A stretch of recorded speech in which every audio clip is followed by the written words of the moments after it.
अपने सर को थोड़ा खुजा लिया राहुल मिश्रा ने।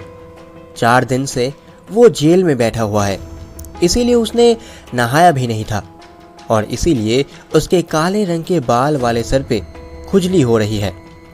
बहुत ही हैरान हो गया है राहुल, और उसके हैरान होने का कारण है उसके सामने बैठा हुआ एक चार्मिंग और हैंडसम इंसान, और उसने राहुल को यहाँ से छुड़ाने की बात की है। मुझे समझ नहीं आ रहा, राहुल ने कहा। कोर्ट से तो मेरे लिए ऑलरेडी एक वकील दिया गया है, वो भी शायद आप ही की तरह जवान है, और उनका नाम शायद अखिलेश वर्मा है। आप तो शायद उन्हें नहीं जानते, है ना? जी। वैसे आपका नाम? प्रतीक अग्रवाल। मुझे देखने आने के लिए आपका बहुत बहुत शुक्रिया मिस्टर अग्रवाल, पर मेरे लिए तो पहले से ही एक वकील दिया गया है। पर क्या आप मिस्टर वर्मा को पाकर खुश हैं? अपनी छोटी छोटी आंखों से राहुल मिस्टर अग्रवाल को देखने लगा।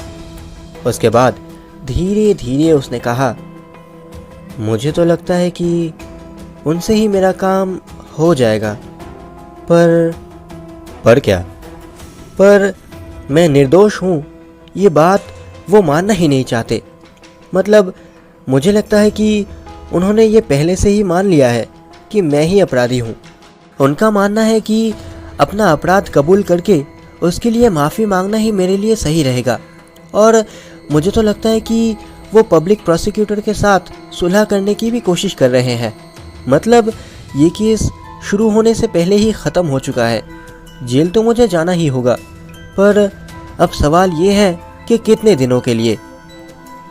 मुझे मेरा जवाब मिल गया, एक हल्की सी मुस्कान देकर प्रतीक अग्रवाल ने कहा।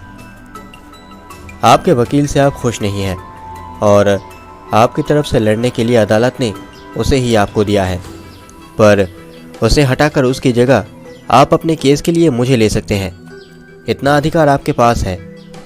पर मतलब मेरे पास तो आपकी फ़ीस देने के लिए रुपए नहीं है, और मिस्टर वर्मा तो मेरा केस फ्री में लड़ रहे हैं। आपने जो सूट पहना है आपको देने के लिए उतने रुपए भी नहीं है मेरे पास। अचानक से प्रतीक का चेहरा खिल उठा। प्रतीक अग्रवाल ने एक महंगा कोट और उसके नीचे एक गुलाबी रंग का शर्ट पहना हुआ था। आपके केस को लड़ने के लिए मैं सबसे 2 लाख रुपए लेता हूँ। 2 लाख रुपए? नहीं, इतने सारे पैसे तो मैं आपको नहीं दे पाऊंगा। 2 लाख रुपए कमाने के लिए मुझे कम से कम 5 साल लग जाएंगे। पर सर, मैं तो आपका केस फ्री में लड़ना चाहता हूँ। राहुल हैरान होकर प्रतीक को देखने लगा। आखिरी बार कब किसी ने उसे सर कह के बुलाया था, ये भी उसे याद नहीं। राहुल ने एक फटा हुआ जीन्स और एक फेडेड कलर वाला शर्ट पहना हुआ था, और उसके जूते भी पुराने और फटे हुए थे। पर मैं आपको क्यों बचाना चाहता हूँ, आप यही जानना चाहते हैं, है ना? क्योंकि आप एक कवि हैं, और कवि सृष्टि का वो आईना होता है जिसे कोई भी तन की आंखों से नहीं देख सकता। क्या खूब कहा आपने। आपने अभी अभी जो कहा, क्या वो आप फिर से कहेंगे? मुझे याद कर लेना है। कवि सृष्टि का वो आईना होता है जिसे कोई भी तन की आंखों से नहीं देख सकता। पर इसे मैंने नहीं कहा, सेली ने कहा है। क्या वो आपकी वाइफ है? मिस्टर अग्रवाल की दोनों आंखें राहुल को बड़े ध्यान से देख रहे थे। पारसी बीसी सेली, एक कवि जिनका जन्म हुआ था 1772 में और मारे गए थे 1822 में। आप क्या सिर्फ मेरी कविता के लिए यहाँ आए हैं? आप जब उन कविताओं को पढ़कर सुनाते हैं तब मुझे बहुत अच्छा लगता है। हालांकि बीच बीच में मुझे कुछ समझ नहीं आता। ये कहते ही हंसने लगा प्रतीक अग्रवाल। पर उन्हें सुनने में मुझे बहुत ही अच्छा लगता है। इससे ज़्यादा और क्या चाहिए? आप एक कवि हैं और एक कविता प्रेमी होने के नाते आपको बचाना मेरी ड्यूटी है। मैं श्योर हूँ कि उन्होंने उस औरत का खून नहीं किया। प्रतीक ने उसके बगल में बैठे आदमी से कहा। पुलिस का एक खबरी अपने नाखून चबाते हुए कहने लगा, पुलिस को पूरा यकीन है कि ये काम उसने ही किया है। हमारी बिल्डिंग के हॉलवे से कुल्हाड़ी गायब हो गई थी और जिस ग्लास केस में वो रखा हुआ था वो सबको टूटा हुआ मिला, और मैं तब डिनर बनाने में बिजी था। वो तब उसकी पहली प्रेमिका मिस अंजलि दीक्षित के घर के सामने घूम रहा था। राहुल जब घर आया तब उसका जीन्स और शर्ट खून से रंगा हुआ था। क्या हुआ है और क्या नहीं, कुछ भी वो याद नहीं कर पा रहा था। उस दिन उसने बहुत ज़्यादा शराब और सिगरेट पिया था। उसके अलावा भी उसने हरे रंग की नशे वाली बहुत सारी दवाई भी ली थी। आप तो जानते ही हैं कि ये सब खाने के बाद दिमाग सही नहीं रहता। सारे कवि ये सब तो थोड़ा बहुत करते ही हैं, सहानुभूति दिखाते हुए कहा प्रतीक अग्रवाल ने। दरअसल उस घटना को लेकर मैं जितना ज़्यादा सोच रहा हूँ उतना ही मैं ये मानने लगा हूँ कि मैंने ही अंजू का खून किया है। मेरे अलावा और कौन उसका खून कर सकता है? राहुल ने कहा। आप निर्दोष हैं, प्रतीक ने कहा। आपको सच में ऐसा लगता है? उस दिन की कोई भी बात मुझे याद नहीं है। उस दिन मैं बहुत ज़्यादा नशे में था। नशा करते करते एक समय पर मैं बेहोश हो गया था और होश आने पर मैंने अपने आप को खून से लथपथ पाया।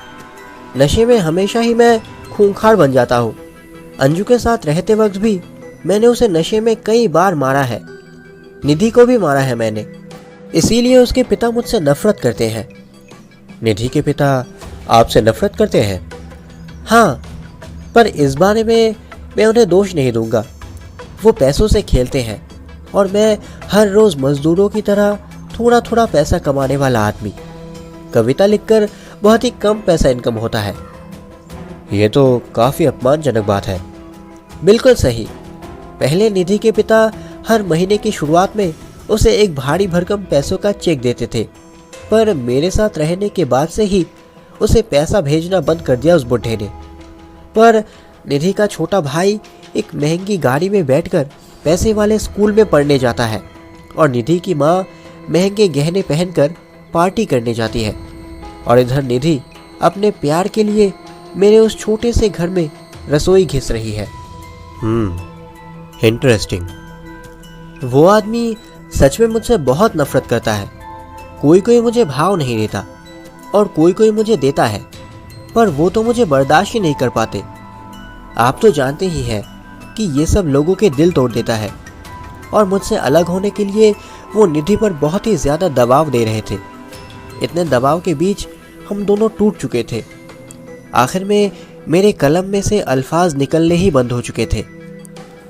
काफ़ी डरावना है। आप एक भी कविता नहीं लिख पा रहे थे। प्रतीक के चेहरे पर सहानुभूति का भाव दिखाई दे रहा था। जी, हर दिन मैं पेन और पेपर लेकर सिर्फ बैठा ही रहता था, पर एक लाइन भी नहीं लिख पाता था। ऐसे ही एक दिन शराब पी के नशे में चूर हो चुका था मैं, और जब होश आया तब मुझे पता चला कि मैंने अंजू का खून कर दिया है। पर आपके हिसाब से मैं निर्दोष हूँ? बिल्कुल, आप निर्दोष हैं सर। किस बिना पे आप ये कह रहे हैं मिस्टर अग्रवाल? क्योंकि आप एक कवि हैं और मिस्टर प्रतीक अग्रवाल के क्लाइंट भी। कॉन्फिडेंट प्रतीक अग्रवाल ने कहा। नहीं, मतलब उसके बाद भी आप इतने श्योर कैसे हैं? मेरा इनकम मेरे क्लाइंट के बेगुनाही पर निर्भर करता है। मैं कुछ समझा नहीं। बड़ा ही आसान है। मैंने पहले ही आपको कहा है कि मेरा फ़ीस काफ़ी महंगा है, पर सिर्फ केस जीतने पर ही मैं अपना फ़ीस लेता हूँ। पर अगर मेरा क्लाइंट जेल चला जाता है तो मैं अपना फ़ीस बिल्कुल नहीं लेता। यहाँ तक कि केस का पूरा खर्चा भी मैं ही देता हूँ। सच में? आपके जैसा वकील मैंने कभी नहीं देखा। आपके जैसा वकील क्या कोई और है? मेरी जानकारी के हिसाब से सिर्फ मैं ही ऐसा करता हूँ। पर सबसे बुरी बात क्या है पता है आपको? क्या? मिस्टर शर्मा, मतलब निधि के पिता, अगर वो चाहते तो मुझे छुड़ाने के लिए वो आपको 2 लाख रुपए फीस दे सकते थे, पर वो मुझसे इतना नफरत करते हैं कि मुझे जेल में डालने के लिए भी वो पैसा खर्च कर सकते हैं।